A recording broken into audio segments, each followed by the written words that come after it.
Welcome to the deep dive. We hear this term all the time, fat-burning foods.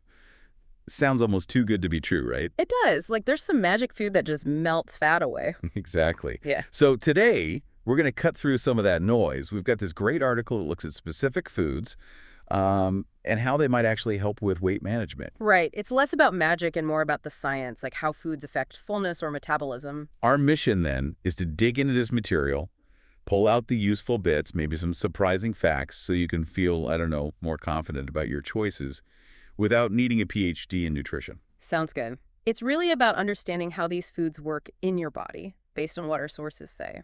Fullness, nutrients, those subtle metabolic nudges. Okay, let's dive in. First up, something probably in your fridge right now, Greek yogurt. The article says it has, almost double the protein of other yogurts. What's the real deal there? Well, that protein is key. The article mentions it, keeps you feeling fuller longer, takes more time to digest. Okay, longer digestion time. Yeah, and some studies even suggest dairy protein specifically might be better at triggering those I'm full hormones compared to other proteins. So it's not just amount, maybe the type too. That's interesting. And it mentions we burn more calories digesting protein than carbs, like a little bonus. The small one, yeah. It's called the thermic effect of food. Protein takes a bit more energy to break down. So the advice is non-fat, low-fat, low-sugar options. Why is that so important? Well, if weight management is the goal, you want the protein benefits without loading up on extra calories from fat and sugar, right? It helps keep the overall calorie count in check. Makes sense. Okay, next, quinoa. The article calls it a nutritional powerhouse. Talks about 8 grams of protein, 5 grams of fiber per cup. Why is that combo so good? Protein and fiber. They're sort of the dynamic duo for fullness. How so? Fiber adds bulk, slows things down in your gut. Protein directly signals your brain that you're satisfied. And quinoa doesn't stop there. You get iron, zinc, selenium, vitamin E. It's very nutrient dense. So you're getting fullness and lots of good stuff. Exactly. Quality calories. And apparently it's easy to cook, like rice. That's a big plus. The article suggests mixing it with veggies, nuts, lean protein. Versatile. Super versatile. And that's huge, isn't it? If something's easy to make and fits into lots of meals, you're much more likely to actually eat it regularly. Good point. Let's switch gears to cinnamon. Adds warmth, flavor. The article hints it might help stabilize blood sugar. How would that connect to appetite? The thinking is more stable blood sugar means fewer big energy dips. And those dips often trigger cravings, especially for sugary stuff. So smoother energy levels, less urge to grab a cookie. Potentially, yeah. Especially for some people, like those maybe dealing with type 2 diabetes, the studies suggest. And there's even some very early research looking at whether cinnamon compounds affect fat cells directly, but that's still pretty preliminary. Still, the article mentions its traditional use, adding sweetness without calories to coffee, tea, yogurt. Simple swap. Totally. Those little changes can add up over time for calorie control, and you don't feel like you're missing out. Now for something with a kick. Hot peppers? They've got capsaicin, more in habaneros, but jalapenos have it too. What's the link between capsaicin and weight? Capsaicin is interesting. It might briefly curb appetite and maybe slightly speed up metabolism, just a tiny bit. Briefly, so not a long-term fix. Probably not a significant one, no. The article suggests the main effect on weight, if any, is likely because really spicy food might just make you eat less overall, because it's hot. Less about a massive metabolic boost. Okay, so enjoy the spice, maybe eat a bit less, but don't expect miracles. Got it. How about green tea? Lots of buzz around that. Studies suggesting it might promote weight loss, stimulate fat burning. Yeah, the focus there is on catechins, especially one called EGCG. They're antioxidants. Catechins, right. In labs, in some human studies, they seem to potentially interfere with fat storage and encourage fat burning. But the evidence isn't totally consistent. So maybe helpful, but not guaranteed. Pretty much. And you'd likely need to drink several cups a day consistently to see any potential effect. It's not a magic potion from one cup. The article also suggests drinking it hot might make it more, mindful, a nicer experience. And that's a good point. Slowing down, savoring something. That whole behavioral side of eating and drinking can definitely help you tune into your body's fullness signals better. Okay. Moving to fruit. Grapefruit often comes up in diet talk. The article says no magic fat-burning enzymes. So what is its role? It's mostly about the soluble fiber. Lots of it. Soluble fiber. Yeah, it forms a gel in your stomach, slows things down, makes you feel full-on fewer calories. Like a sponge, basically. So the idea of having half a grapefruit or some juice before a meal? It's a strategy to kind of preload on fullness, Hmm. feel more satisfied beforehand so you maybe eat less of the main course. Clever. All right, another watery one. Watermelon. Mentioned for how the water fills you up. Exactly the same principle, really. High water content means high volume in your stomach, which signals fullness to your brain. Low calorie, high volume. Yep. Plus, you get nutrients like lycopene, that's an antioxidant, and vitamins A and C, so it's a refreshing, nutrient-rich choice. Nice. Then we have pears and apples. Also high water content. Hmm. And it stresses eating the peels for fiber. Why the peel? That's where a lot of the fiber is concentrated. And we know fiber is great for fullness and digestion. Right. And the article makes a good point about whole fruit versus juice. Chewing the actual fruit, getting all that fiber, it's generally more satisfying than just drinking the juice. Yeah, you actually feel like you've eaten something. The grapes versus raisins comparison was eye-opening. Similar calories for 2 cups of grapes versus just a quarter cup of raisins. Shows calorie density perfectly, doesn't it? You get way more volume, way more physical food with the grapes for the same calories. That volume really helps with feeling full. So grapes are more satisfying. Likely, yes. But the article adds that dried fruit like raisins can still be okay, just maybe used more sparingly, like sprinkled on a salad for a little flavor burst. Gotcha. Using them as an accent.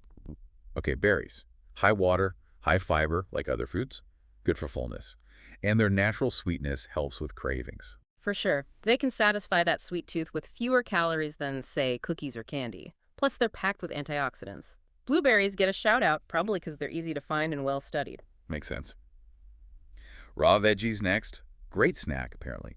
Crunchy, watery, super low cal.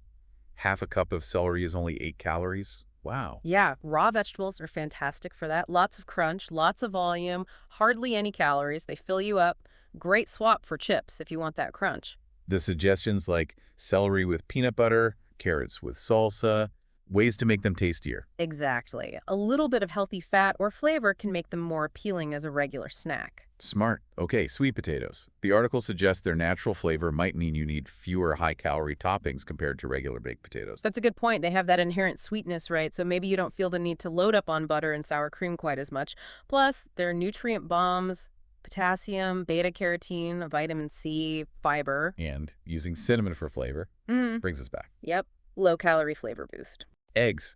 Low calorie, 75-ish. High protein, 7 grams. Plus other nutrients. And that point about burning more calories digesting protein. Eggs are just great. That protein makes them super filling. And yeah, the thermic effect is a small plus. The article also clarifies the cholesterol thing for most people. Saturated fat is the bigger dietary concern, not the cholesterol in the eggs. Good clarification. What about coffee? That morning essential. Might slightly boost metabolism, but not a weight loss miracle, especially with add-ins. Right. Caffeine can give a tiny temporary metabolic nudge. It's called thermogenesis. Thermogenesis. Okay. But it's usually not enough for major weight loss. And like the article says, if you're adding lots of cream, sugar, syrups, you're adding way more calories than you might be burning. So enjoy the coffee, but maybe watch the extras. Oatmeal. Praised for being filling. Fiber, water content, warmth. Classic, satisfying breakfast. The soluble fiber in oats absorbs water, makes that gel, keeps you full. Being warm might make you eat it slower, too. And the liquid plus fiber combo. Really promotes that lasting fullness. Just gotta watch out for the sugary instant kinds, right? Use cinnamon or nutmeg for flavor instead. Good tip. Crisp breads. Like those whole grain rye crackers, low-fat, high-fiber alternative. And it mentions research linking whole grains to maybe less belly fat. Yeah, it points to the broader benefit of choosing whole grains generally. More fiber, more nutrients than refined grains might help with blood sugar, fullness, maybe even body composition. So think whole wheat bread, brown rice, not just crackers. Got it. Tabbouleh gets mentioned. Bulgur wheat is the star, high fiber, high protein, low fat, low cal. Fills you up without tons of calories. Bulgur is excellent, really good fiber and protein source. Tabbouleh is a great base. And the suggestion to add beans or more veggies just makes it even better nutritionally. Soup. Broth-based soup, specifically. Yeah. High water content again, low calories fills you up. And the warmth slows you down. Seems plausible, yeah. You tend to sip hot soup more slowly than you might gulp down something cold. Give your brain time to register fullness. Great as a pre-meal starter to cut down overall calories, or add protein and veg for a light meal itself. Okay. Salad, another starter strategy. Lettuce is mostly water, fills the stomach. Add colorful stuff, maybe a little cheese, but watch the dressing. Yeah. Oil and vinegar. recommended. Definitely. Salads are a great way to get veggies in. Starting with one can curb appetite, but dressings can be calorie traps, creamy ones especially. Simple oil and vinegar is much lighter usually. And vinegar itself gets a nod for flavor without calories. Yeah, easy, flavorful, low-cal dressing base. Plus, you control the ingredients when you make it yourself. Nuts. Good for hunger between meals. Protein, fiber, healthy fats. Studies suggest benefits for weight, cholesterol, in moderation. Keyword, moderation. Nuts are fantastic, very satiating with that combo of protein, fiber, and healthy fat, but they are calorie dense. So portion control is crucial. Absolutely. The tip about shelling them is interesting too. It physically slows you down, makes you more mindful perhaps. Clever trick.